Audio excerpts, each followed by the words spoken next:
안녕하세요, 여러분들. 미리나래님이 오늘 또 이야기를 들려주실 건데, 여러분들은 그런 경험이 혹시 있으실까요? 단체로 귀신을 목격을 한다던가, 단체로 귀신에게 홀린다던가, 오늘은 아마 그런 이야기가 될 것 같습니다. 바로 들어보도록 할게요.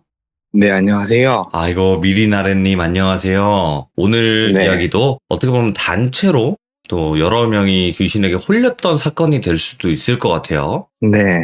저도 네. 꽤 오랜 시간 좀 고민을 했었는데, 그래도 이제 뭐 저보다 더 하신 분들도 많으시니까, 좀 가볍게 좀 들어주셨으면 하는 마음에, 그냥 저도 신청을 한번 해봤습니다. 알겠습니다. 자, 그래도 용기 내신 만큼 그냥 훌훌 네. 털어버리시길 바라고요. 네, 바로 출발을 하도록 할게요. 렛츠 가! 길이십니다. 렛츠 가 기릿!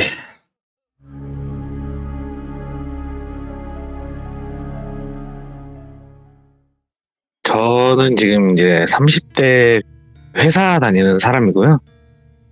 이제 제가 어렸을 때 좀 기묘하다고 하면 좀 기묘한 일이 좀 있었는데, 그 이후에 10대 때 이제 친구들이랑 여행을 가서 단체로 좀 귀신에 홀렸던 경험이 있어서 그걸 한번 얘기해 드리려고 이렇게 참여하게 됐습니다. 그러면 좀 원래 귀신을 좀 느끼거나 보시는 분인가요? 제가 어렸을 때는 느끼고 좀 보고 그랬었는데, 어느 순간에 기점을 딱 지나면서부터는 거의 그런 게 좀 없어졌어요. 제가 어릴 때 이제 좀 기묘한 일이란 게 어떤 게 있으면, 여러분들도 그러신 분들이 있으셨을 거예요. 나이대가 이제 좀 있으신 분들은 집안에 이제 뭐 달마도나 호랑이, 용 이런 그림들이 걸려 있는 집들이 있고, 지갑 안에 베개 속에 부적들이 막 이렇게 들어있는 사람들이 있었어요. 지금도 있어요, 예. 네, 그 어. 부모님들이 자식을 생각하는 마음에 이런 거를 막 이제 받아서 이제 그렇게 넣어주시니까. 근데 이제 제가 어릴 때 7살, 8살 때쯤이었는데, 제 베개 안에 부적이 하나가 들어있었는데, 그거를 이제 베개를 세탁하는 과정에서 제가 그걸 보고서 너무 신기하니까 어머니한테 이제, 엄마 이게 뭐야? 이런 게 내 베개 안에 들어있어. 근데 내 동생 거는 없는데 내 것만 있네? 이러면서 이제 어머니한테 말씀을 드리다가, 어머니가 그거 다 좋은 일 있으라고 넣어놓는 거다. 오. 그렇게 하셨는데, 그거를 좋은 일이 생긴다고 하니까 어린 마음에 이제 그거를 제가 주머니에 이제 몰래 집어넣고 돌아다닌 거죠. 그러다가 이제 그거를 잃어버리게 됐는데, 어머니께서는 이제 또 그게 탐탁지 않으시고 그거를 또 중히 좀 생각하시는 분이었어요. 그래가지고 그거를 이제 새로 받아와야겠다. 자기가 아는 거기서 받아오는 거니까 거기서 받아와야 되는데, 너 혼자 두고 갈 수는 없으니까 너를 데리고 가야겠다. 이렇게 얘기가 돼서 이제 갔는데, 정확하게 그때는 제가 너무 어려가지고 지역이나 이런 데는 정확하게 기억이 안 나는데, 어떤 산 안에 있는 좀 작은 이제 절 같은 데였어요. 그래가지고 이제 그 산을 가는데, 보통 이제 산이어도 대낮에 이렇게 돌아다니면 그렇게 산 밖에서 봤을 땐 산이 어둡다는 이런 느낌을 잘 못 받잖아요, 사람들이. 그랬는데 그 산은 좀 가까워지면 가까워질수록 산이 되게 좀 어두운 거예요. 그러니까 뭐 나무가 이렇게 있어서 뭐 어두운 녹색 이런 게 아니라 산이 좀 검정색으로 보이는 거예요. 제가 이렇게 보는데 가까이 가면 갈수록 점점 그 색이 짙어지는 거죠. 어두운 색으로. 그래서 이제 저는 좀 이렇게 무서운 마음도 조금씩 생기고 있는데, 그 산 입구로 가려면 조그마한 개천을 다리를 통해서 건너서 들어가야 돼요. 그래가지고 어머니랑 이렇게 이제 다리 앞까지 갔는데, 저 멀리서부터 반짝반짝하는 무언가가 막 다가오는 거예요. 빠른 속도로. 저게 뭐지 하고 봤는데 절의 주지 스님이더라고요. 오, 스님이 그렇게 빠르게? 네, 그러니까 막 이렇게 땀을 막 뻘뻘 흘리시면서 막 내려오시더라고요. 예. 그래서 이제 오셔가지고 저희 어머니하고 얘기를 하시는데, 온다고 연락은 받았는데 왜 아이를 데리고 왔냐, 얘를 데리고 온다고 얘기를 했었으면 내가 준비를 했는데 얘기를 없이 이렇게 데리고 오면 어떻게 하냐, 뭐 이런 얘기를 하시더라고요. 예. 그때 제 기억으로는. 그래가지고 저도 내가 여기 오면 안 되는 건가? 뭐 이런 생각이 들어서 어머니한테, 엄마 나 여기 오면 안 돼? 이렇게 물어봤더니 아니라고, 아니 괜찮다고 막 이랬는데 그 주지수님이 일단은 올라가셔서 공양 드리고 말씀하신 건 준비를 해놨으니까 받아서 내려오시라고. 네. 그리고 아이는 자기랑 같이 여기에 계속 있어야 되겠다고. 산에 들어가면 안 된다고. 그래갖고 저는 이제 영문을 모르니까 왜 그런데 가면은 이제 또 어린 마음에 어머니랑 떨어지기도 좀 싫고 어릴 때는 좀 그런 데서 노는 걸 좀 좋아하잖아요. 또 심지어 저 같은 경우는 가뜩이나 뭐 개구리도 잡아서 이제 그랬고 메뚜기 뭐 이런 거 거의 촌 동네라고 해야 되나 시골에서 살다 보면 그런 거를 되게 많이 해요. 수렵 생활을 좀 합니다. 그런 기억들이 많기 때문에 저기 들어가면 뭐 이런 것도 있고 저런 것도 있고 막 이런 생각이 드는 거죠. 뭐 토끼나 뭐 이런 것도 볼 수 있겠다. 근데 절대 들어가면 안 돼요. 다리를 건너가면 안 된다고 스님이 저를 이렇게 옆에다 앉혀두시더라고요. 예. 어머니 금방 갔다 올 테니까 나랑 잠깐만 여기 있자. 내가 재밌는 얘기를 해주겠다. 뭐 이러면서 막 얘기를 하는데 뭐 이런저런 얘기를 해주시다가 제가 물어봤어요. 직접적으로. 저는 근데 왜 들어가면 안 돼요? 라고 이렇게 물어보니까 그 스님이 저 산이 기운이 좀 그렇게 좋은 산은 아니다. 그래서 우리가 저기에서 좋은 기운을 산이 뿜어낼 수 있게 노력을 하고 있다. 이렇게 얘기를 하시면서 너는 지금 저기에 들어가면 안 좋은 일이 생길까봐 걱정이 돼서 못 들어가게 하는 거다. 뭐 이런 얘기를 하시더라고요. 예. 이게 보통 어릴 때는 그렇게 뚜렷한 기억을 많이 가지고 있진 않잖아요, 사람들이.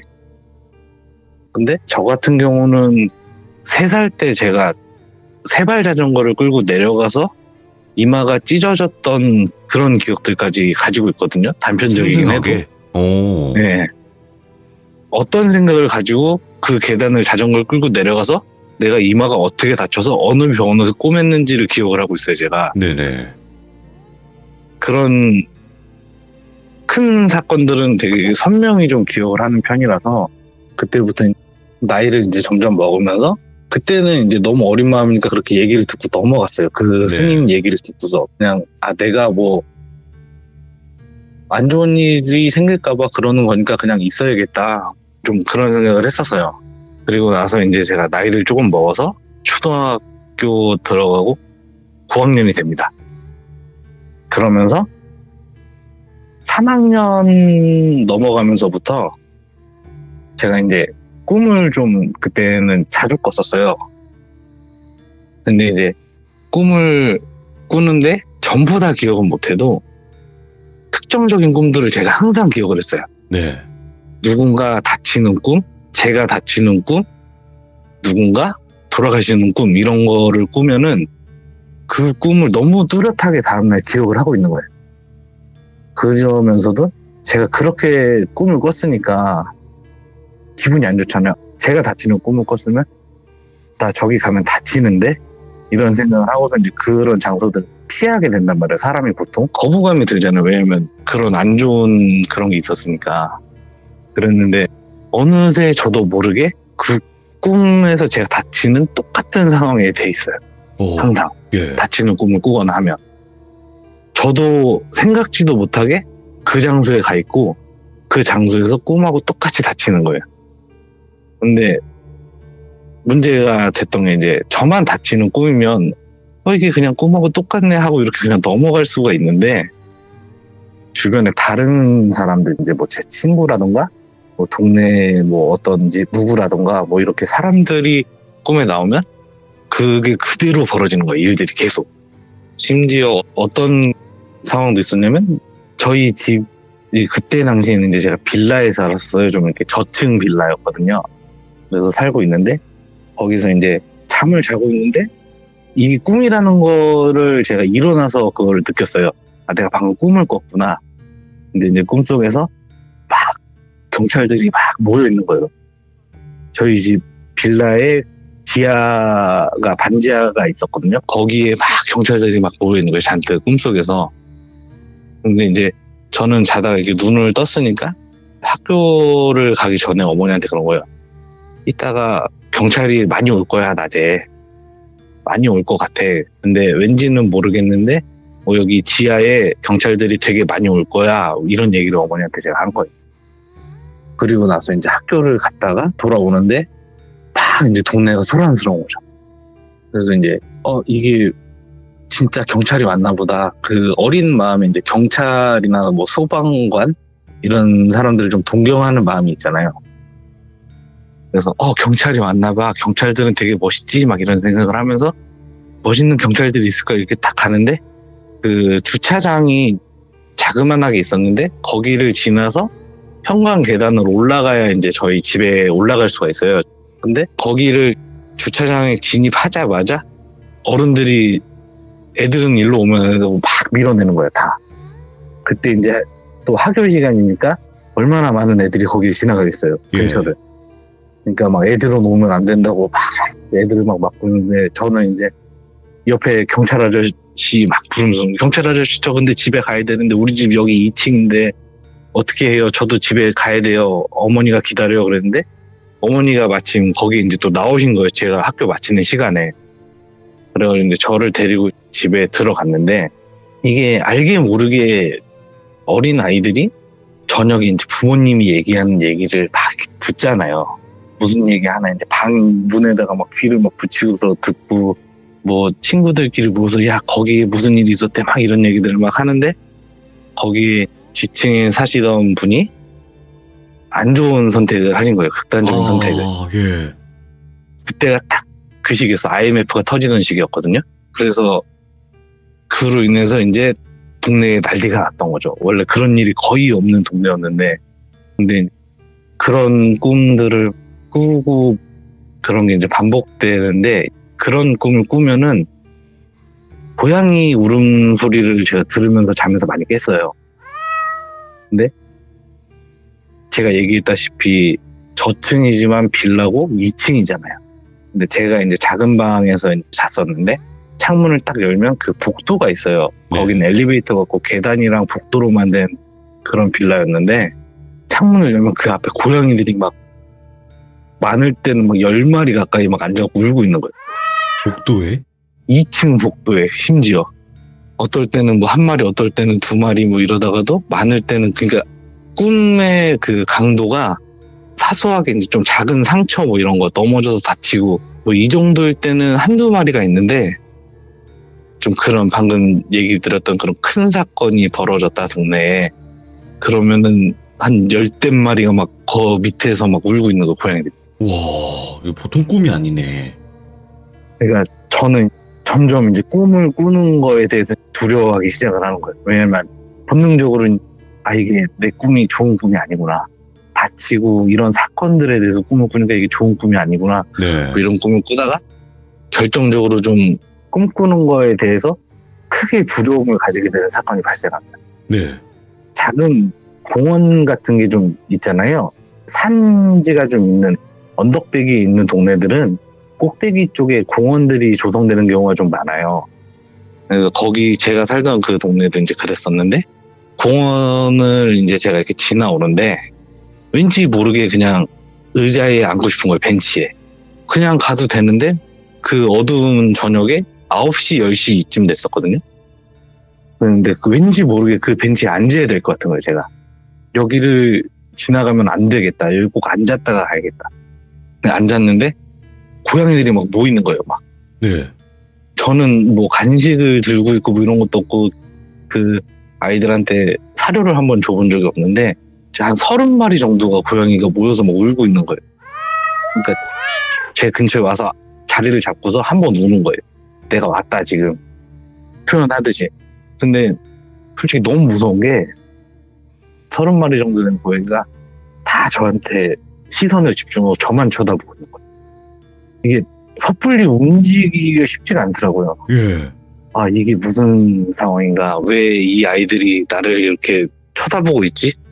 그런 생각을 하다가 사람이 오는 소리가 나니까 이제 다 터지더라고요. 그랬는데 저는 되게 잠깐 있었던 것 같은데 내려가서 집에 가는데 한 15분 정도 걸렸어요. 공원에서 집까지. 저는 이제 한 9시에서 10시 사이에 거기 앉았는데 집에 내려가서 보니까 12시가 다 돼가는 거예요. 시간적인 그것도 제대로 제가 못 느꼈고 감각이 좀 이렇게 무뎌졌었는지 들어가서 이제 엄청 혼났죠.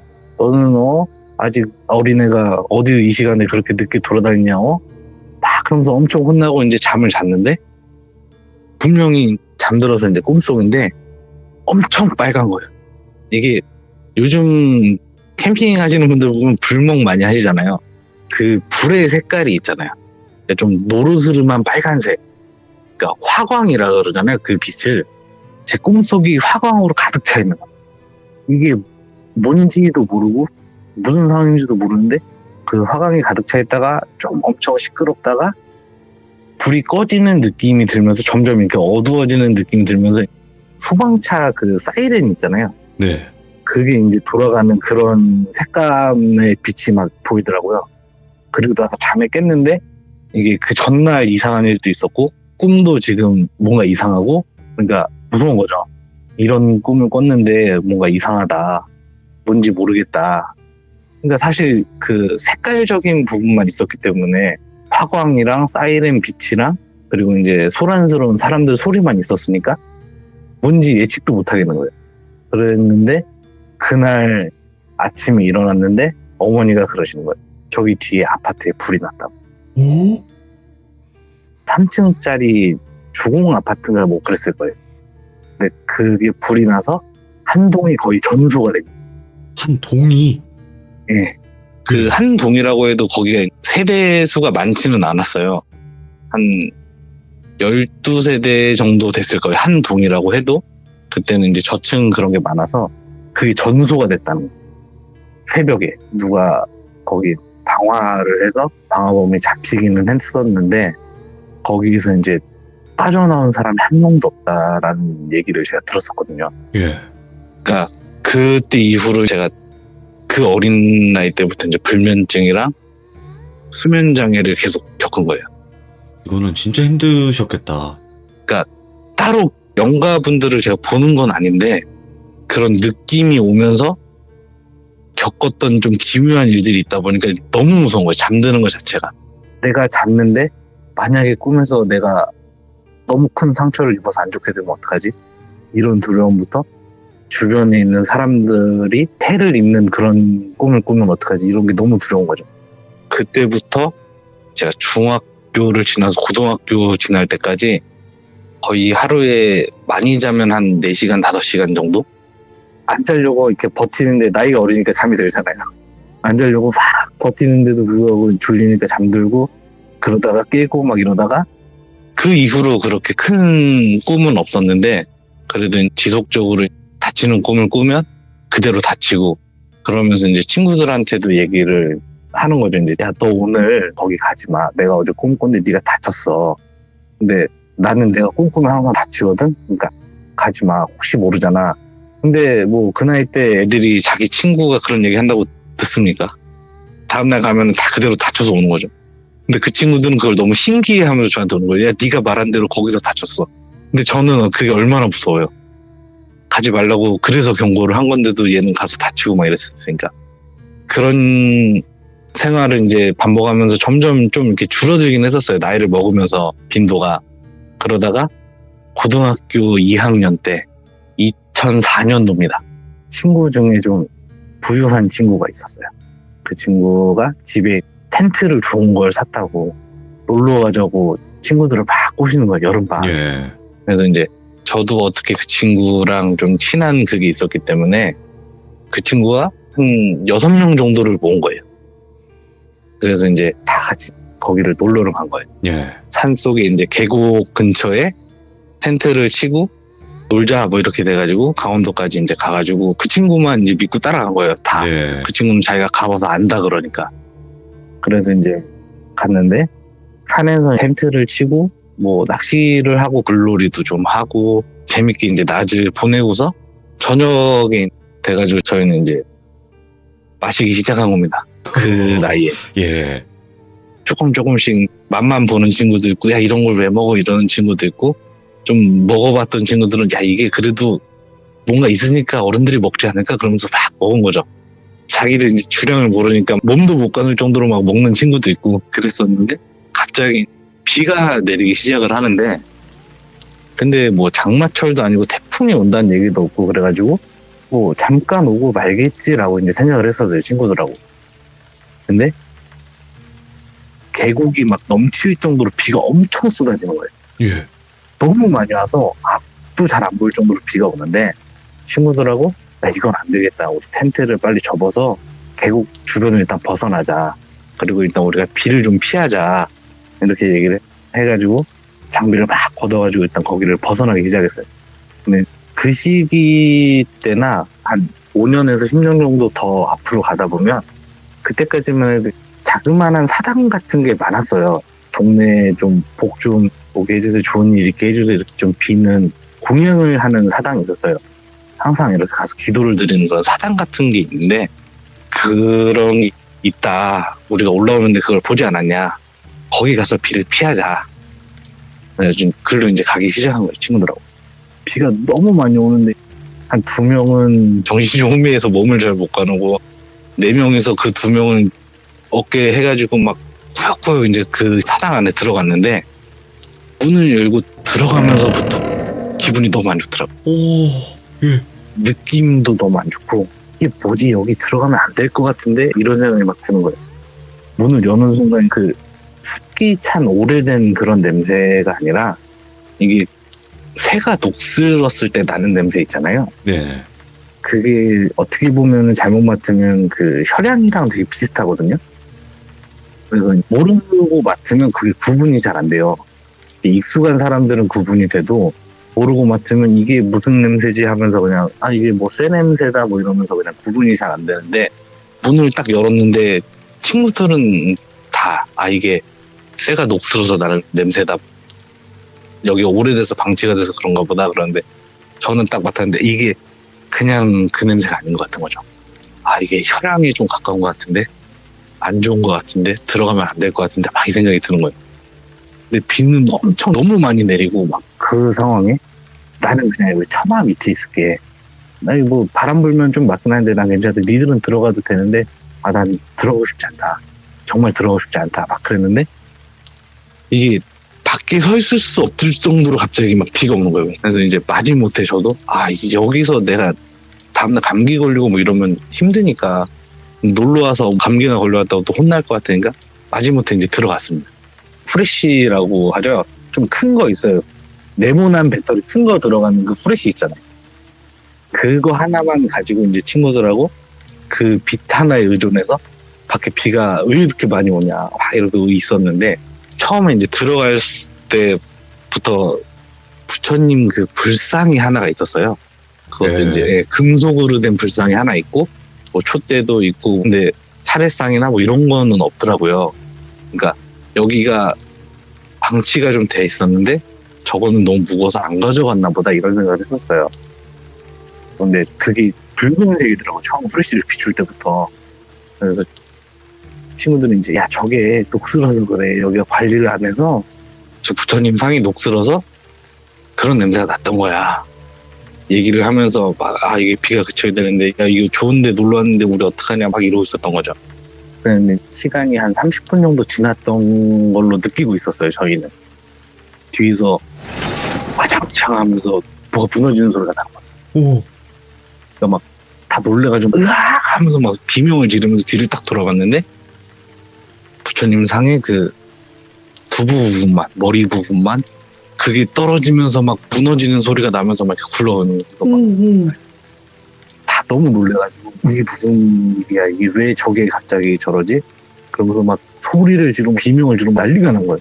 그러니까 막 도망을 가야겠다 싶은 거예요. 여기 있으면 안 되겠다. 벗어나자, 여기 뭔가 이상하다. 근데 문이 안 열리는 거예요. 그러니까 막 비명을 막 지르면서 사람은 살려갖고 이러면서 소리를 지르고 문 막 부셔질 것처럼 두둥이고 남자만 6명이었으니까 어떻게 몸으로 밀고 막 발로 차고 하면 경첩이라도 부러져가지고 여기 관리도 안 한 거니까 나갈 수 있겠지 막 이러면서 문을 막 차고 막 밀고 난리를 치는데도 꿈쩍을 안 하는 거예요, 문이. 예. 제가 혈향을 느꼈다고 했었잖아요. 비슷한 냄새를 느꼈다고. 냄새. 예. 네, 뒤에 그 냄새는 나지 막 이렇게 막 죽겠는 거예요. 너무 무섭고. 근데 문은 꿈쩍도 안 하고 막 소리를 막 지르고 있는데 밖에 비는 엄청 내리니까 거의 후레쉬를 이렇게 비추고 와도 발밑 정도만 보였었단 말이에요. 그래갖고 저희가 되게 꾸역꾸역 찾아서 거기를 들어갔었는데 막 소리를 지르고 막 난리가 났는데 막 너무 무서운 거예요. 그 이후로 별다른 게 없어도 그 상황 자체가 너무 무섭잖아요. 문도 안 열리지. 우리는 지금 여기 갇혀있지. 근데 어디 벗어날 구멍도 안 보이지. 그러면서 비명만 막 지르고 있는데 갑자기 문이 벌컥 열리는 거예요. 저희가 진짜 깜짝 놀라서 문 열리는 순간부터 아저씨 한 분이 문을 열고 후레쉬를 딱 비추면서 들어오시는데 밖에 비가 안 내려요. 어? 예? 아저씨는 이 야밤에 왜 이렇게 시끄럽게 산에서 소리를 지르고 떠드냐고 저희한테 막 타박을 하시면서 오시는데 밖에 비가 안 내린 거. 아니 아저씨 저희가 비를 피하려고 여기를 왔는데 갑자기 문이 안 열려서 소리를 지른 거다. 아니 뭔 소리 하냐고. 오늘 하루 종일 비가 온 적이 없는데 불 한 방울 안 떨어졌는데. 예. 그러더니 그 냄새를 맡으시는데 저희가 이제 그 초록색 음료를 좀 먹었지 않습니까? 그쵸, 이슬. 냄새가 나니까 니들 이거 먹고 정신줄 나가지고 착각한 거 아니냐. 아니라고 아저씨 저희 진짜 완전 비가 너무 많이 내려서 일로 비를 피하러 왔는데 이게 문이 안 열려서 못 나가고 있었어요. 그러는데 니들 옷 다 젖지도 않았는데 무슨 헛소리 하는 거냐고. 저희가 근데 옷이 다 말라 있는 거예요 진짜. 야, 이거 미쳤다. 예. 저희가 근데 길을 못 찾으니까 저희가 그 사당에 들어가서 비를 피한 거란 말이에요. 내려가는 길을 못 찾은 거니까. 넌 일단 데리고 따라 나오라고. 내가 마을로 안내해 줄 테니까 따라오라고. 그래서 아저씨를 따라가는데 그 사당에서 나와서 거의 일직선으로 그냥 쭉 그냥 길 타고 내려갔어요. 그러니까 시내가 나오는 거예요. 우리는 그 길 하나를 못 봐서 그 안에 숨어 있었는데 예. 비를 피하려고. 이게 내려오니까 6명이 다 벙찌는 거예요. 이게 무슨 일이냐. 우리가 이 길을 왜 못 찾았지? 우리 후레쉬도 있었는데 왜 이걸 못 찾았지? 그러면서 이제 막 고민을 막 하다가 일단 자자. 우리가 지금 뭐 어떻게 여기서 할 수 있는 게 아니니까 아무 데나 가서 민박을 잡든 뭘 해갖고 자고 생각하자. 그래서 이제 자고 일어났어요 저희가. 자는 동안에는 그래도 이제 별일 없어가지고 우리가 뭐 어디 많이 먹어서 그랬나 보다 좀 이런 생각을 하다가 갑자기 이제 호기심이 드는 거예요. 왜냐면은 저희가 이제 올라갔던 산 건너편에 더 큰 산이 있는데 거기 이제 절을 좀 큰 거를 새로 짓고 있었거든요. 예. 그래가지고 처음에 이제 거기 가서 의심을 좀 덜 했던 게 저기 큰 거 생기니까 이제 다 거기 가서 하니까 여기 관리 안 하나 보다 이런 생각을 좀 했었어요. 그래도 너무 이상하니까. 그리고 저희가 뭐 잃어버린 게 있을 수도 있으니까 거기 가서 우리 혹시나 뭐 잃어버린 거 있는지 확인해보고 있으면 찾아보자. 확인해봐라. 근데 이제 친구 하나가 전화기를 잃어버렸다. 찾으러 가야지. 야 전화 걸어봐. 신호는 가. 그러니까 신호는 가. 그래갖고 신호는 가는구나. 그럼 찾으러 가자. 그래갖고 막 올라갔어요. 산을 다시. 근데 낮에 보니까 더 믿을 수가 없는 거예요. 거의 일직선으로 소로가 나 있어요. 시내까지. 그 사당에서. 예. 근데 저희는 그 밤에 아무리 비가 많이 온다고 느꼈고 프레쉬로 발밑밖에 안 보였다 치지만 그 길을 못 찾아도 저희가 못 내려 거기 안에 숨었던 거거든요. 올라가면서부터 이제 야 이거 우리가 꼭 찾아야 될까? 저 전화기 그냥 너 새로 사면 안 되냐? 그런 얘기들을 막 하기 시작한 거예요. 친구들끼리. 근데 이제 그래 낮인데 무슨 일이 있겠냐. 저기 뭐 높지도 않은데 그 길 따라서 올라가면 진짜 한 10분이면 올라가는 거예요. 그 거리가. 일단 가보자. 가서 이제 전화기를 찾아야 되니까 막 갔어요. 혹시 모르니까 텐트 있던 데 먼저 가보자. 저긴 좀 이따 가고 우리가 텐트 있던 데에서 못 찾으면 거기를 가서 확인하자. 너무 무섭다. 그래서 갔는데 막 뒤졌는지 못 찾은 거죠. 저 안에 있겠다. 그래서 마지못해 정말 문을 열었는데 내부에 아무것도 없는 거예요. 울상도 그렇고 아무것도. 네, 먼지만 쌓여있고 그 친구 전화기만 한 귀퉁이에 떨어져 있고 저희가 새벽에 봤던 그 어떤 것도 없는 거예요. 이게 무슨 상황이냐. 안 되겠다. 야 아무 생각하지 말고 아무 말도 하지 말고 집에 가자. 그래가지고 내려와서 이제 집에 가는데 뒤에서 이렇게 웃는 소리가 막 나는 거야. 뒤를 봐도 아무것도 없는데 친구들한테 야 누가 웃었냐고, 웃는 소리 나지 않았냐고. 저만 들었으면 사실 피곤해서 착각했구나 하고 내려가는데 친구들이 다 들은 거예요. 이야. 낄낄낄낄 이런 뉘앙스의 웃음소리를. 뒤도 안 들어보고 진짜 내려가서 버스 타고 집에 갔거든요, 저희가. 그런 일을 겪고 나서 그 전에 이제 제가 친구들한테 해왔던 일들 있잖아요. 예. 내가 꿈에서 너 다치는 거 꿨는데 하지 마라. 이런 행동들이 있었기 때문에 그때부터 이제 친구들이 저를 이렇게 조금씩 피하더라고요. 아, 멀리하게 되는구나. 쟤 때문에 그렇게 됐을 수도 있다. 쟤랑 같이 가서 그랬을 수도 있다. 좀 이런 게 좀 생겼었나 봐요. 저는 뭐 그 전부터 이미 뭐 수면장애랑 좀 이런 게 있어가지고 우울증도 좀 앓고 있고 뭐 이런 게 있었기 때문에 크게 그런 거에 이제 의식을 못하고 이제 그 시기를 지났지만 조금 나이를 먹으면서 다시 생각해도 좀 억울하기도 하고 좀 친구들이 좀 밉기도 하죠. 원망스럽기도 하고. 예. 네, 그렇죠. 좀 그런 감정이 안 생길 수가 없죠. 그러다가 제가 이제 군대 가서 한 번 가위를 눌리는 경험을 하고 그 이후로는 전혀 이런 게 없어졌어요. 특정 계기를 통해서. 한 방이요? 네, 저는 그 계기로 인해서 된 거다라고 생각을 하고 있는데 저만 이제 그냥 그렇게 생각을 하고 좀 믿고 있는 거거든요. 제가 군생활 하는 와중에 할머님께서 이제 돌아가셨어요. 어릴 때부터 저랑 제 동생을 할머니, 할아버지가 엄청 이뻐하셨거든요. 다른 손주들은 저희 오면 진짜 쳐다도 안 봤어요. 본인들 생일 잔치를 하고 있는데 두 분이서 저랑 제 동생을 항상 그 품 안에 앉혀두시고 생일 잔치를 하실 정도로 그렇게 유난히 이뻐하셨었거든요. 그랬던 할머니가 돌아가시고 난 이후로 전혀 그런 게 없었어요. 딱 끊어졌어요, 진짜. 아, 눈 가려버리시고 막 그렇게 하신 건가? 진짜로? 어떤 걸 하셨는지는 제가 모르겠어요. 아니면 뭐 제 곁에 계실 수도 있는 거잖아요. 예. 모르는 거잖아요. 예. 근데 할머니께서 돌아가신 이후로 완전히 그런 게 제가 사라졌어요. 그래서 저는 그냥 할머니가 나를 지켜주고 계시는구나. 그런 생각을 하면서 이제 살기 시작했죠. 워낙에 이뻐하셨으니까 돌아가시고 나서도 나를 그렇게 이뻐하시는구나. 아. 네, 이런 생각을 하면서 살고 있습니다.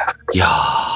아니, 오늘 얘기 같은 경우도 지금 이야기를 들어보면 이게 어떻게 보면 상처가 됐을 수도 있어요. 왜냐면 나는 분명히 위험할 것 같아서 위험을 알려줬는데 결국엔 타인에게는 그냥 불행만 알려주는 사람으로 되는 거잖아요. 그렇죠. 왜냐면 네. 나쁜 것만 꿈을 꿨으니까 제가. 그러니까요. 근데 이 정도 꿈으로 예측이 가능한 건 거진 대부분 무당 수준이잖아요. 저는 그런 생각은 해본 적이 없어서 예. 사실 어릴 때가 지나고 나서는 이제 빈도가 줄어들고 할머님께서 돌아가시고 나서는 아예 딱 끊어져 버리니까 네네. 그런 생각까지는 안 했는데 한번 이제 어머니한테 물어본 적은 있어요, 제가. 네네. 혹시 집안에 모시는 분이 있냐 한번 물어봤더니 있었다고 하더라고요. 어머니 쪽에 모시던 분이 있었는데 그분이 무업을 정리하고 나서 받아야 되는데 그 다음 때부터 다 그거를 안 받았던 거예요. 끊어버리셨구나. 네, 예. 모셔야 되는데. 근데 그로 인해서 거의 대가 끊길 뻔했었어요. 사실 지금도 딱히 좋은 상황은 아닌데 저한테 있어서 가장 큰 삼촌이 있었거든요, 원래. 근데 그분도 급사를 맞으셨어요, 진짜. 거의 그런 느낌이라고 하더라고요. 되게 건강하시고 뭐 술도 좋아하고 일도 되게 열심히 하고 되게 좀 활기차게 사시는 분이었는데 젊은 나이에 그냥 갑자기 돌아가셨어요. 그리고 둘째 삼촌도 있었는데 그분은 배 타다가 돌아가시고 근데 안 또 좋은- 큰 삼촌의 아들이 있었거든요. 아드님이 저한테는 친척 형인데 그분도 진짜 급작스럽게 돌아가시고 그런 게 되게 많았었어요. 그러니까 이게 외가 제가 쪽에. 질문을 드린 이유는 그냥 일반적으로 그런 네. 집안이 아닌데 불구하고 이런 일을 겪는 분들이 드물거든요. 네, 저도 네. 이제 계속 시청하다 보니까 어릴 때 물어봤던 건데 그게 기억이 나더라고요. 아, 그래, 외가 쪽에 그런 분이 있다라고 내가 들었었다. 뭐 그런 것도 있고, 근데 저한테까지 영향이 올 거라고는 저도 생각조차도 못했었죠, 사실. 그게 아마도 영이 맑으신 것 같아요. 미리나래님이. 이게 맑은 건지 그 주지수님의 얘기를 듣자면 기가 약하지는 않다고 하더라고요. 기가 약하지는 않은데 좀 영가들하고 좀 가까운 그런 게 있대요. 뭔지 정확하게 얘기는 안 해주셨는데 그쪽의 기운하고 가까운 게 좀 있는데 오히려 그 기운이 세다 보니까 네가 이 산에 들어오려고 하니까 산에 난리가 났다.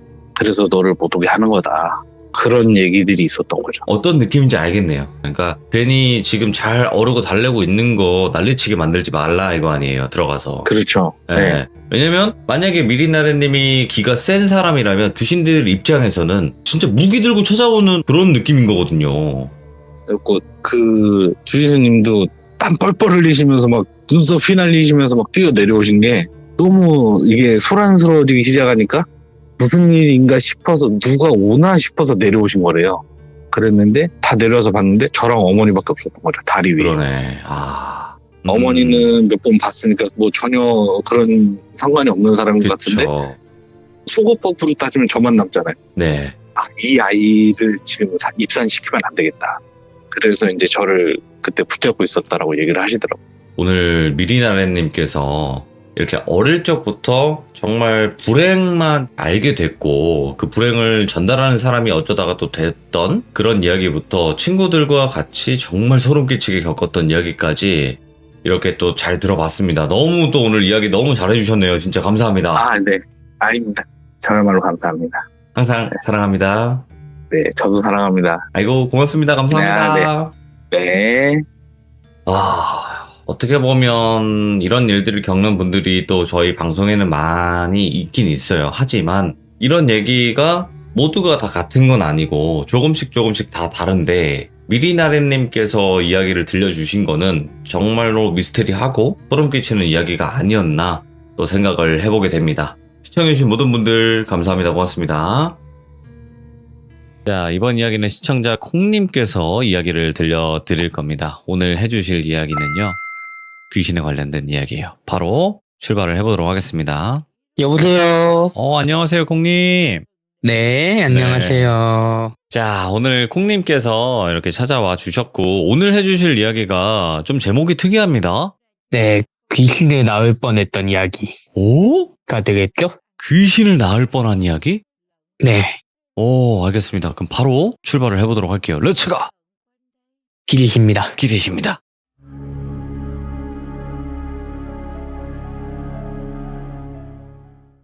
이 이야기도 역시나 늘 들으시던 키무라 선생님네 이야기고요. 그럼 일본 쪽이겠네요? 그쵸. 네. 이 이야기 같은 경우에는 어느 신혼부부가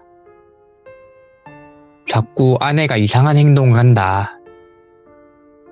영적인 일인 것 같다 하고 봐달라고 하셔서 다른 영매사분 한 분하고 같이 가시게 된 거예요. 이게 키무라 선생님하고 따로 가신 다른 영매사분은 테라피 선생님이라고 할게요. 테라피 선생님? 네, 그분은 이제 자기가 하는 일을 소울 테라피다, 오.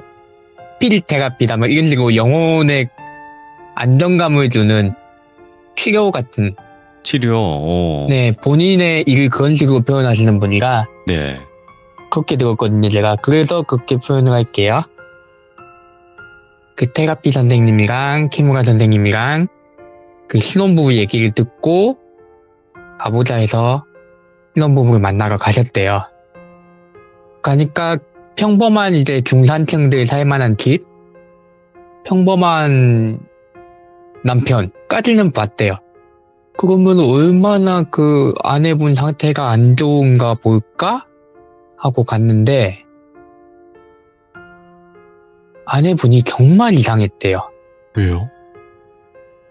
그 모습을 보건대 평소에는 참 단정하게 잘 꾸미시고 다니시고 흔히 주변에서 말하는 얌전한 천생여자상 그것일 것 같은 모습이었는데 방문 당시는 옷을 제대로 차려입지 않으셨고 이동을 하실 때 주저앉아서 어떻게 생각하면 되냐면요. 무릎을 꿇고 앉은 상태로 팔을 뒤로 쭉 뻗어서 바닥에 대면은 사람이 꼭 삼각형 모양으로 해가지고 등을 뒤로 쭉 펴고도 배를 내놓고 있는 자세가 되잖아요. 무릎을 꿇고. 맞아요. 그 상태로 팔로 몸을 밀면서 다니셨대요. 예. 그리고 굉장히 배가 많이 불러 있으셨대요. 예. 만삭의 임산부. 그 어떻게 된 일인지 이제 자초지종을 들어야 되니까. 이제 남편분을 앞에 거실에 앉혀놓고 이제 여자분을 방에 가둬놓고, 왜냐면은 가두지 않으면은 네. 이분이 계속 집안을 푸석푸석 돌아다닌대요. 그 자세로. 그러니까 무릎이 다 까지고 그러니까 방 안에다가 남편분도 정말 고민을 많이 해서 방 안을 온통 이제 완충제 같은 걸로 꽉꽉 채워서 거기다 가둬두시고 계신 거예요, 거의. 가둬두고 남편분한테 얘기를 듣기 시작했대요. 이게 어떻게 된 일이냐. 굉장히 용태가 안 좋아 보이신다. 네. 설명을 들어봅시다 하니까 남편이 한숨을 푹 쉬면서 이게 몇 달 전 이야기인데요 하고 이야기를 시작하시는데, 신혼부부고 이제 신혼여행을 갔다 오시면서 해외로 신혼여행을 갔다 오셨대요. 해외로 신혼여행을 갔다 오시면서 기념품 같은 걸 막 사와서 주변에 나눠주고 그러다가 이제 남는 것들이 있을 거 아니에요. 이게 그 수량을 잘못 맞춘다든가 하면은 장식품 몇 개는 그 주변에 그냥 별로 안 친한 사람들한테 넘기고 몇 개는 집안에 그냥 더 장식해놓지 하고 장식해놓고 막 그렇게 신혼 갔다 온 이제 격리를 끝내고 평소처럼 일상으로 돌아가려고 했대요. 근데 어느 날부터 아내분이 한 달에 한 번 안 하면 매직이 안 오는 거예요. 설마 허니문에서 진짜 허니문 베이비가 생겼나? 하고 혹시나 하는 마음에 검사를 해보니까 검사한 그 테스트기에선 두 줄이 안 나와요. 그냥 우리 여행 갔다 오고 많이 피곤하고 했으니까 좀 늦어지나 보다. 다음 달에는 아니면 며칠 뒤에는 괜찮았겠지. 이렇게 얘기했는데 아내분이 점점 그 임신 초기 증상을 보이기 시작하시는 거예요. 오. 피곤해하고 뭔가 좀 더 먹는 거 더 자주 찾으시고 배도 점점 불러오고. 네. 그러면은 다시 한번 테스트를 해보자 했는데 테스트를 해도 매번 해서 똑같아요. 거의 일주일에 두세 번씩 테스트를 해보셨대요. 그래서 그 와중에는 산부인과 비뇨기과를 다녀온 것도 포함이 되는 거죠. 병원에 가서도 검사를 해봤는데 임신이 아니신데요? 근데 의사가 봐도 이상하대요. 왜냐면 엑스레이를 찍었는데 배가 그만큼 불러오고 그러고 있으면은 복수가 차 있다던가 아니면 뭔가 소화가 안 돼서 가스가 차 있다던가 뭔가가 차 있어야 되는 게 찍혀야 되는데 엑스레이를 찍으면은 그냥 평범하게 살찐 사람처럼 찍힌대요. 오. 그러니까 그 여성분들의 그 자궁이 부풀어서 임신을 한 징후가 보인다든가 아니면은 위나 이런 게 늘어나서 그 안에 뭐가 차인다든가 한 게 아니라 마치 전체적으로 지방이 껴있는 듯한 이거 그냥 살찌신 게 아닐까 하는 그런 생각까지 의사들이 직접 말을 했는데 그건 아닌 것 같은 거예요. 아내는 점점 애가 발로 차는 게 느껴져요. 우리 애기 이름은 뭘로 할까? 진지하게 자기가 아이를 가지고 있다고 생각을 하는 행동을 하시는 거죠. 이거는 좀 더 큰 병원에 가봐야 되나? 입원을 시켜야 되나? 이렇게 고민을 하시다가 이런 문제 같은 경우에는 가족들 전체가 모여서 얘기를 한번 해봐야 되잖아요. 특히 신혼부부들은 경험이 없으시니까. 그래서 부모님을 찾아갔는데 부모님도 걱정이 이만저만이 아니신 거죠. 우리 애기 어떡하니? 병원에 더 큰 데를 가볼까? 여기 도쿄까지 올라가 볼까? 이분들은 지방에 사시는 분이니까. 근데 어머니가 갑자기 우리 그러면은 병원에 가기 전에 절에 한번 갔다가 가자. 힘든 일 있을 때는 절에 가서 이렇게 좀 실수도 드리고 해야 된다. 일본도 절이 굉장히 크게 번성하고 있으니까요. 그래서 절에 스님의 뵈러 가가지고는 합장을 하고 이렇게 기도를 올리고 나오려는데 나오는 도중에 이 아내분이 갑자기 눈을 탁 까디를 들면서 억 소리를 내더니 바닥에 주저앉으셨대요. 바닥에 주저앉아가지고 배가 찢어질 것 같다. 배가 너무 아프다. 이러면서 아까 설명드린 자세 있죠. 무릎을 꿇고 앉은 상태에서 허리가 뒤로 점점점 꺾이면서 배가 터질 것 같다. 아프다. 이러면서 자기가 뒤로 안 넘어가려고 팔로 자기 뒤를 받친 거예요. 오. 그 자세를 거기서 처음 하고 나서는 들어다가 옮겨도 병원으로 가도 아니 너무 아프다고 하시는데 지금 찍히는 거는 비만적인 증상밖에 안 보인다. 예. 가족들은 또 다 거기에 반박하는 거죠. 아니 봐라 얘가 팔다리가 저렇게 앙상하고 배가 저렇게 배만 불렀는데 복수가 찬 것도 아니고 가스가 찬 것도 아니고 애가 된 것도 아니고 정녕 진짜 비만이 맞냐. 그 의사하고 막 싸우기도 하고 근데 결론이 안 나니까 집으로 데려와서 요양을 하는 거죠. 그게 지금 그 상태가 된 거예요. 그래가지고는 결국 하다 안 돼서 이제 스님을 통해서 건너해서 영매사분까지 이제 영적인 치료까지 해보자 하고 그래가지고 왔으니까 이제 여기까지 얘기를 듣고 키무라 선생님하고 그 테라피 선생님하고 우리 둘이서 먼저 조금 상의를 해보겠다. 그 아내분 혼자 두면 위험할 것 같으니까 먼저 올라가 계셔라. 이렇게 얘기를 하고서는 잠시 이제 담배를 피고 나오셨대요. 담배를 피고 나와서 얘기를 막 나눠보는 거예요. 병원까지 가서 엑스레이를 찍었다고 한다. 벌써 우리가 엑스레이 사진도 봤고 근데 우리가 보기에도 일단 육안으로 보기에는 하얗게 지방 낀 것처럼 그것만 보인다. 테라피 선생님이 보기에도 진짜로 비만인 것처럼 보인다. 근데 지금 행동이 너무 이상하지 않냐. 보통 비만이면 팔 다리까지 살이 같이 찐다. 근데 배만 저렇게 찢어질 것 같이 부풀어 올랐는데 아까 봤지만 팔다리는 정말 앙상했다.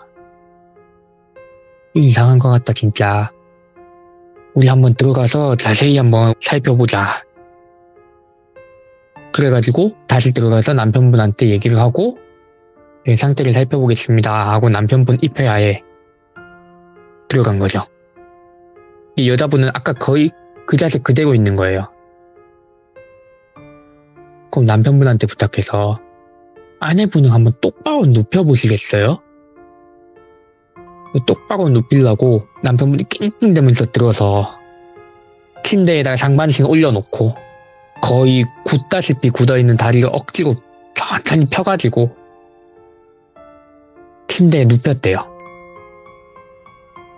그러면서 하신 말씀이 일어나도 조금만 있으면 아까 그 자세로 다시 돌아가요. 그러니까 제가 잡고 있을까요? 그래서 키무라 선생님하고 테라피 선생님이 서로 보고는 그러면 다리만 한번 잡고 있어보자. 아까 보니까 다리가 문제인 것 같아. 오. 그래요. 그러면 발목 있는 데만 잡고 계시고 그 선생님이 먼저 진료를 한번 보시죠 하고 테라피 선생님이 먼저 투입이 된 거예요.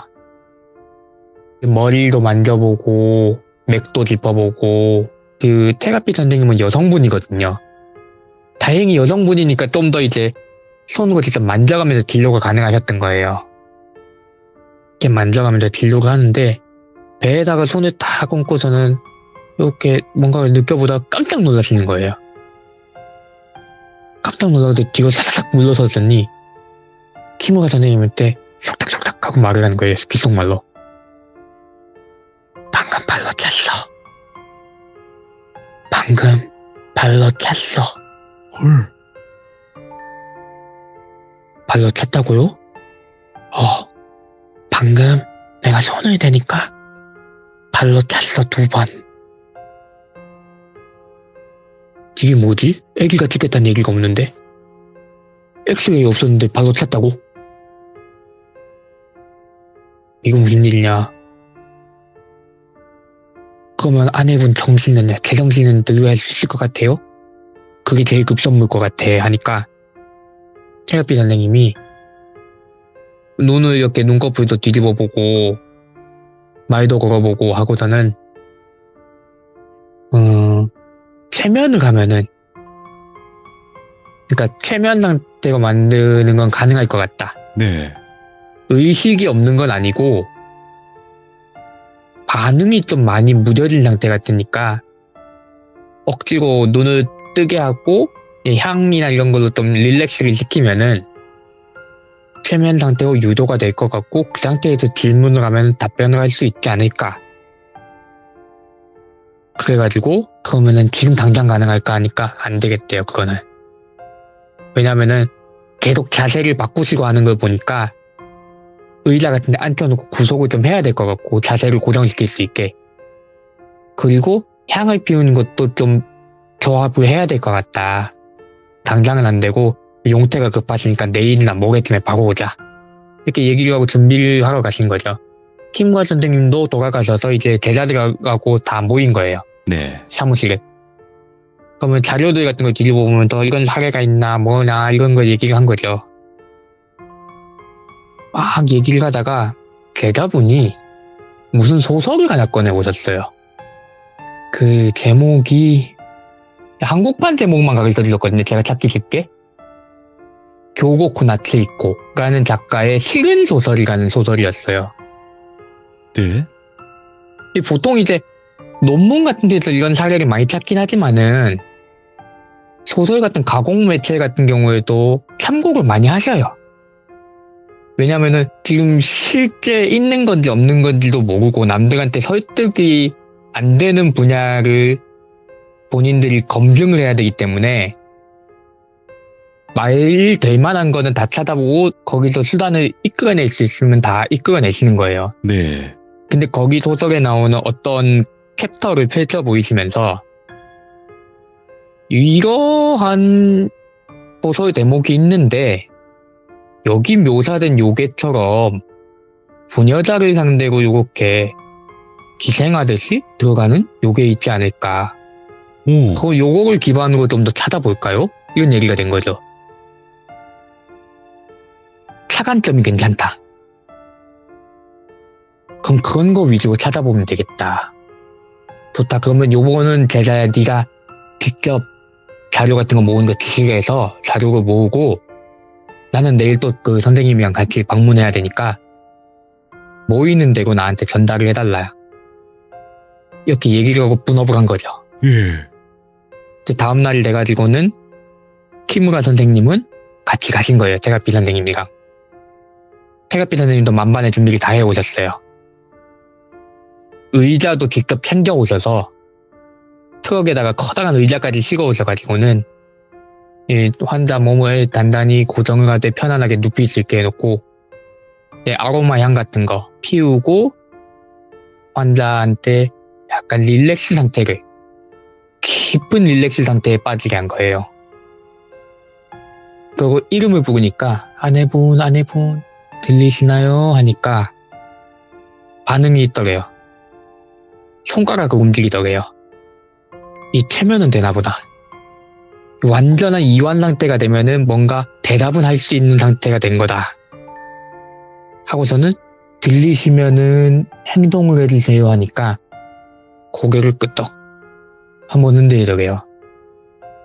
그러면 들리면은 한 번, 안 들리면 2번 할게요 하니까 끄떡 하더래요. 또 한 번. 알겠습니다. 아내분 가장 마지막으로 기억나는 게 언제세요?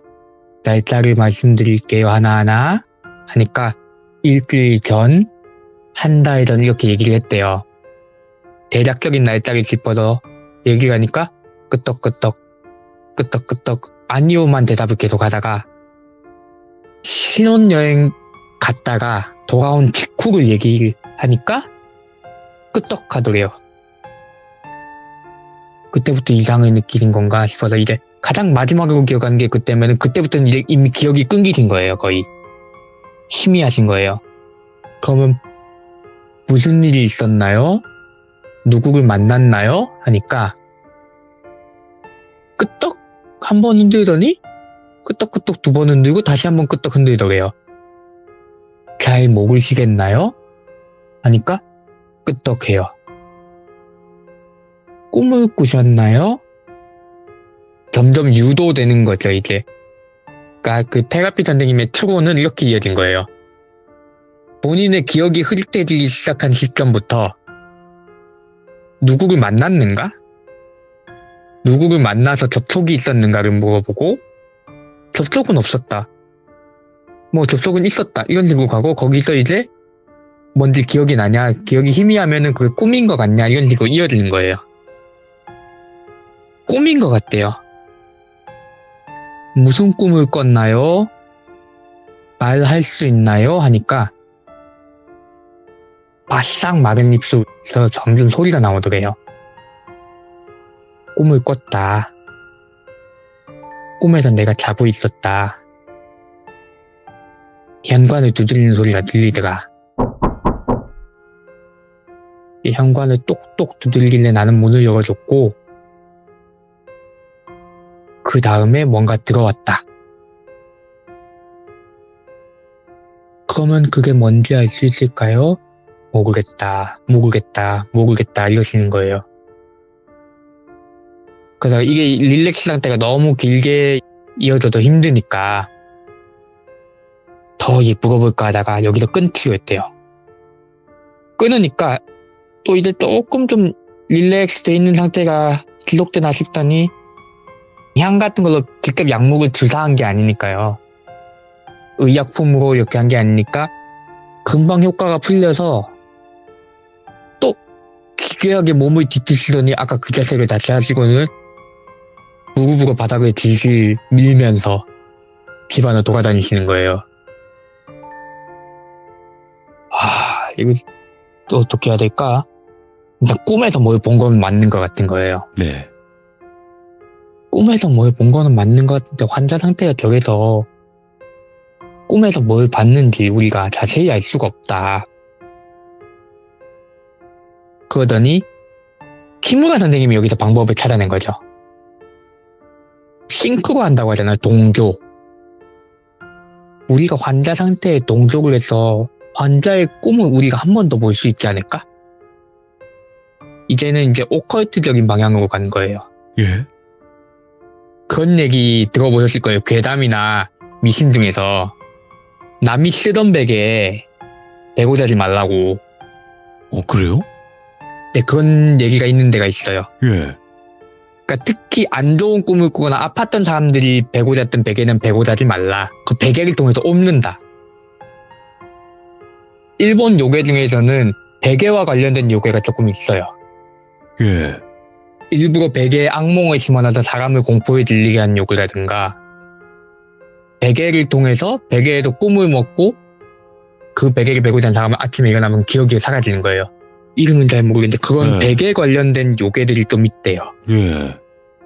사소하게는 그냥 사람 자는 사이에 베개를 앞뒤를 샤샥 뒤집는 것만 좋아하는 장난꾸러기 요괴도 있을 정도로 베개 관련된 이야기가 많은데 키무라 선생님이 제자한테 전화를 해서 문헌 중에서 다른 사람이 꿨던 꿈을 꿀 수 있는 거 한번 찾아보라고 했대요.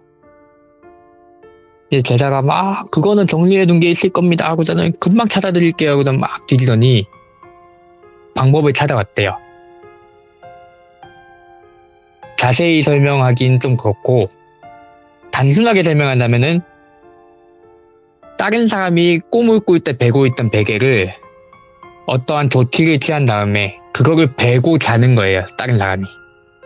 그러면 그 사람이 꿨던 꿈을 같이 꿀 수 있대요. 일종의 루시드 드림이나 네. 자각몽 같은 거? 그건 최면의 일종인가 봐요. 이제 그거를 하려고 이제 준비를 하고서는 그럼 누가 들어가서 그거를 보는 게 좋을까요? 하니까 같은 여자니까 제가 보겠습니다. 하고 테라피 선생님이 선뜻 나서신 거예요. 사명감이 좀 있으신 분이에요. 환자에 대한. 아무래도 어떤 꿈인지 모르는 상황이면 최대한 환자 상태에 근접한 사람이 하는 게 좋겠다 하는 판단에 테라피 선생님이 준비를 딱 하고 잠에 드신 거죠. 무슨 일이 일어날지 모르니까 키무라 선생님하고 그 남편분도 옆에서 보고 있었는데 한 15분? 20분쯤 지났을까? 테라피 선생님이 갑자기 눈을 번쩍 뜨시더니 입을 손으로 막고서는 화장실로 얼른 뛰어가시더래요. 화장실로 얼른 뛰어가서는 토악질을 하시고 문을 닫아달라, 나 좀 씻어야겠다, 급하다 하고 저는 문을 닫고 막 샤워하는 소리가 들릴 때야. 한참 뒤에 나오셨는데 헬쑥해진 얼굴로 하시는 말씀이 꿈에서 내가 본 게 있는데 정말로 끔찍하다 얘기를 했대요. 얼마 정도 끔찍하냐니까 얘기를 듣는 듯 꿈에서 아내분의 꿈에 동조해가지고 테라피 선생님이 이제 아내분의 자리에서 잠에 들었다가 문을 열어주고 뭔가가 들어오는 걸 느끼고까지 꿈을 진행이 되셨대요. 그 다음부터 이제 테라피 선생님한테는 그 꿈에 대한 권한이 없어요. 본인은 말 그대로 보는 1인칭으로 볼 수밖에 없는 위치인데 그런 느낌에서 다시 아내분이 침대에 올라가서 잠에 드시는 것까지 딱 보고 있는데 아내분이 침대에 올라가자마자 뭔가 찹찹찹 찹찹찹 한 소리가 들리더래요. 발소리 같은데 되게 끈적끈적하고 질척한 게 묻어있는 그런 발로 마룻바닥을 밟으면은 쩍쩍쩍한 소리가 나기도 하고 빨리 걸으면 첩첩첩 이런 소리가 나잖아요. 그런 소리가 났대요. 분주하게 돌아다니는 소리가 났대요. 그러더니 방문 앞에서 첩첩 하고 멈추더래요. 그 뭔가가 고개를 쑥 내미는데 이게 사람을 대나무 같은 데다가 넣고 가래떡같이 사람인데 그 몸에 굴곡이 없는 거예요. 거의 완전 머리 끝부터 발끝까지 일자인데 거기 이제 팔다리만 삐져나와 있는 뭐야? 길쭉한 그 지렁이 인간 같은 형태 그건 요괴더래요. 요괴인지 귀신인지 아무튼 그게 첩첩첩 소리를 내면서 오는데 그 첩첩첩한 소리의 원인이 굉장히 지저분했대요. 그게 온몸에 그냥 떼꼬작물이 흐르는 거예요. 그러니까 그게 발밑에까지 길쭉하게 묻어나오니까 발소리가 그랬던 거고 이게 쓱 방으로 들어오더니 아내분이 누워있는 침대 근처를 뱅뱅뱅 돌면서 구경을 가더래요. 고개를 기우뚱하고 들여다보기도 하고 얼굴 가까이 하는데 냄새가 엄청 지독했대요. 냄새가 엄청 지독했는데 그게 쓱쓱 보다가 손가락으로 아내분 머리카락을 양옆으로 싹싹 헤쳤대요. 머리카락을 헤치고 얼굴을 자세히 보더니 이빨을 원히 드러내면서 씩 웃는데 이빨도 듬성듬성하고 충치가 가득한 정말 더러운 이빨. 냄새가 정말 구역지게 났대요. 근데 그게 또 소리를 내고는 침대로 올라왔대요. 근데 침대로 올라와서는 아내분 다리 양쪽을 딱 잡더니 다리를 쓱 벌리고는 자기 몸을 아내분 다리 사이로 밀어 넣었다는 거예요. 몸속으로 들어갔다는 거죠, 아예. 예. 그 끔찍한 느낌에 도저히 못 견디고 거기서 의식이 깨버리신 거예요. 소름 끼쳐. 와. 도저히 그 느낌을 못 떨치겠어가지고 벅벅벅 씻고 나오신 거죠. 토하고. 뭔진 모르겠는데 안에 들어갔다. 끔찍한 게 지금 안에 들어갔다. 그 신까지는 아닌 것 같고 역귀 같은데 저게 아마 꽉 들어차 있어서 뱃속에 그래도 그런 것 같다. 그러니까 남편분은 지금 까무러치기 직전인 거죠. 말도 못하고 그냥 눈만 끔뻑끔뻑거리면서 그게 사실이라고요? 그런 일이 있었다고 하면서 눈만 끔뻑끔뻑거리고 있고 키무라 선생님도 완전 돌아버리겠는 거죠. 아니 어쩌다가 그런 게 들어갔는지. 그러면은 이것을 어떻게 해야겠느냐. 일단 들어간 걸 빼는 게 제일 첫 번째 거고, 그러려면 어디서 왔는지 알아야 될 것 같은데 의심이 될 만한 게 있냐 하니까 하더니 남편이 장식품 같은 걸 막 사와서 주변에 나눠줬다고 했잖아요. 해외여행 갔다 와서 언제 샀는지 모르겠는데 기분 나쁜 게 있어서 몇 가지 버렸다. 근데 그걸 버린 지 오래돼가지고 남아있지 않을 텐데, 그러니까 어떤 건지 이제 설명을 좀 해보라. 막 설명을 하더래요. 어떤 조각상 같은 건데 흔들면은 되게 가볍게 달그락달그락한 소리가 들리더라. 그 모양이 어떻게 생겼더라. 이런 식으로 자세히 얘기를 해주는 걸 듣고서는 키무라 선생님이 이렇게 그거를 따라 그리신 거예요. 예. 따라 그려서는 그걸 또 제자들한테 보낸 거죠. 그 연락 닿는데 돌리고 문헌 뒤져봐가지고 비슷하게 생긴 거 있나 찾아봐라. 원인인 것 같다. 쉽게 나오지 않더래요. 왜냐면 어디서 사왔는지 정확하게 기억도 안 해. 버린 지는 너무 오래돼서 자세한 모양인지도 기억이 안 나. 그러다가 찾다가 이게 또 의도치는 않은 건데 우리나라 얘기가 조금 나온 거예요. 한국 얘기가. 비슷한 사례가 옛날 고전을 찾았는데 이거하고는 좀 사례가 다른 것 같긴 하다 하면서 꺼내온 게 우리나라 괴담 중에 연매라고 아세요? 알죠, 연매. 네, 되게 유명한 그 연매. 그거를 사례로 가져온 거예요. 그 귀신이 만약에 자기를 품어줄 모친을 찾고 있는 거라면은 굉장히 가까운 사례가 되지 않을까 하고 제시한 거죠. 근데 키무라 선생님이 그걸 딱 보고서는 한참 고민하시다가 아닌 것 같다고 결론을 내렸어요. 왜냐면은 목적이 너무 다른 것 같대요. 귀신이 가지는 목적이. 얘는 지금 아무리 봐도 다시 태어나거나 뭔가 자기 품어줄 사람을 찾아가지고 기어들어간 것 같은데, 물론 의도가 불순하긴 하지만 그 한국의 사례에서 찾은 거는 그것보다는 훨씬 더 공격적이지 않느냐. 누군가를 저주하기 위해서 만든.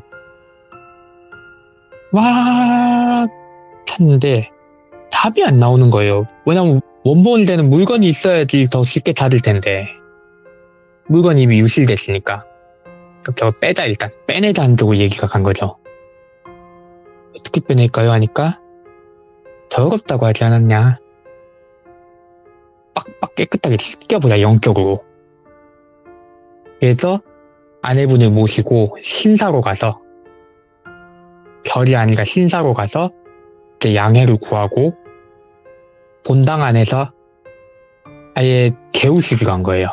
며칠 개우면서 먹이는 것도 입는 것도 전부 다 하나같이 깨끗하게 소독하고 절차를 거쳐가지고 정화까지 하고 그런 걸로 먹이고 입히고 하기 시작한 거예요. 했더니 약간의 차도가 보이더래요.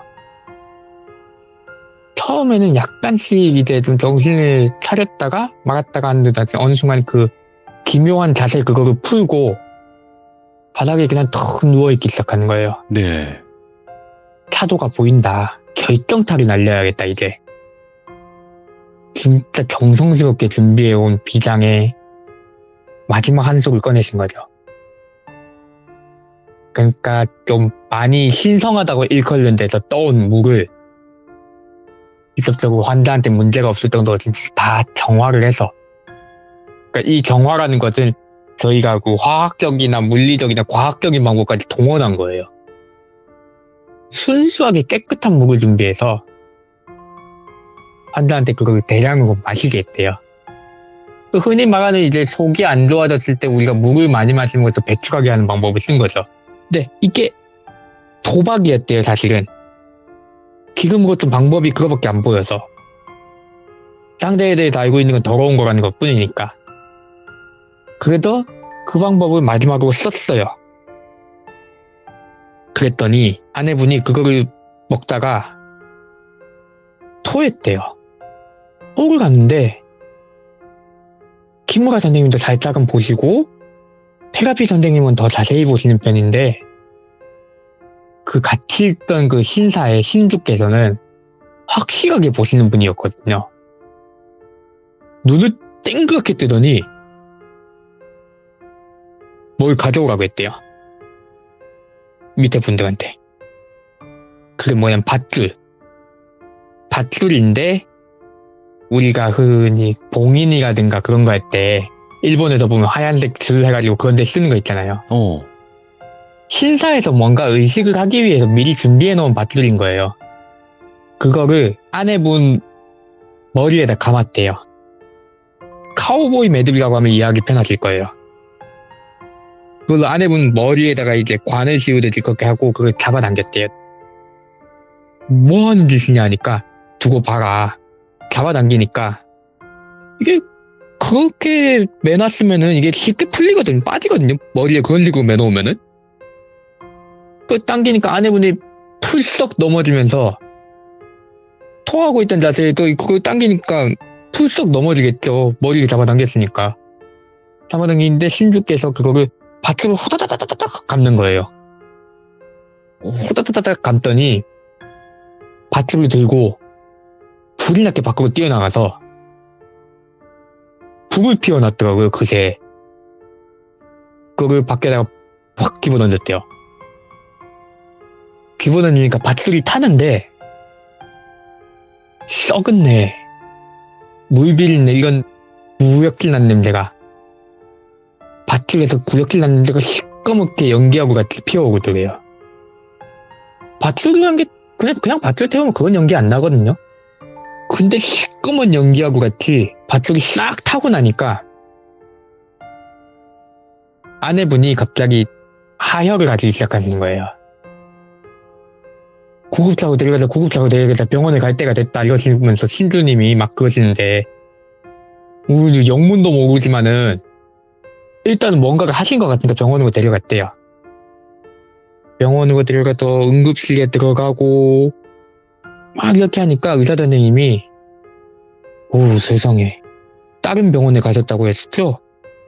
엑스레이 사진 가져오신 거 봤는데 저희 쪽은 소견이 좀 많이 다릅니다. 위급하실 뻔했습니다. 무슨 일인고 하니 그 배에 아기가 들어있어야 되는 자리에 종양이 생긴 거예요. 엄마, 예. 엄청 큰 종양이. 근데 이게 기형종이라고 해가지고 우리가 흔히 생각하는 종양은 그냥 살덩어리잖아요. 근데 이 종양 안에 사람의 신체 일부가 생겨나는 종양이 있대요. 뭐야, 그건 또? 예. 저도 이걸 얘기를 듣고 검색을 해봤는데 그 검색 안 해보신 걸 추천해드려요. 종양 안에 머리카락이나 이빨이 자라요. 예. 그런 종양이 생긴대요. 근데 이게 굉장히 희귀한 경우고 그 종양 크기에 비해서 배가 너무 많이 부풀어 올라서 좀 이상하다. 사례가 조금 뭐 어떻게 될지 모르겠다 뭐 이러면서 아내분이 그래도 건강상의 예후는 크게 문제가 없을 겁니다. 퇴원하실 때까지 이번 절차 보시고 뭐 이런 얘기를 하시는 동안 키무라 선생님하고 신주 선생님하고는 남편한테 설명을 드리고 나서 근처에 얘기할 만한 대로 자리 옮기신 거죠. 이게 어떻게 된 거냐. 우리보다 자세히 보셨으면 얘기를 좀 해봐라 하니까 그 정화된 물을 막 거의 리터 단위로 마시게 하신 거예요. 장염으로 입원해보신 환자분들은 아시겠지만은 안에 있는 거를 빼내기 위해서 리터 단위로 뭘 마시게 하는 행위가 의학행위에 있거든요. 그거를 한 건데 한 2통쯤 마셨을 때 토를 하기 시작하니까 물만 개워내야 되는데 물 속에도 뭔가 시꺼먼 게 나왔다 들어갔다 하더래요. 입 밖으로. 하고 보던 신부님이 눈을 자세히 뜨고도 봤는데 이게 목구멍에 정말 꽉 들어찰 정도로 떼꼬장머리 꾹꾹 그리는 그놈이 목구멍을 틀어막고도 안 나오려고 하고 있는 거예요. 근데 그놈도 못 견디겠으니까 입 밖으로 나와서 숨 한 번 쉬고 다시 들어가고 입 밖으로 튀어나와서 숨 한 번 쉬고 다시 들어가고 했던 거예요. 신주님이 그놈한테는 맛집을 못 먹겠고 그러면 저 몸에다가 먹고서 땡겨보자 하고서는 급하게 이제 그 금줄 같은 거죠?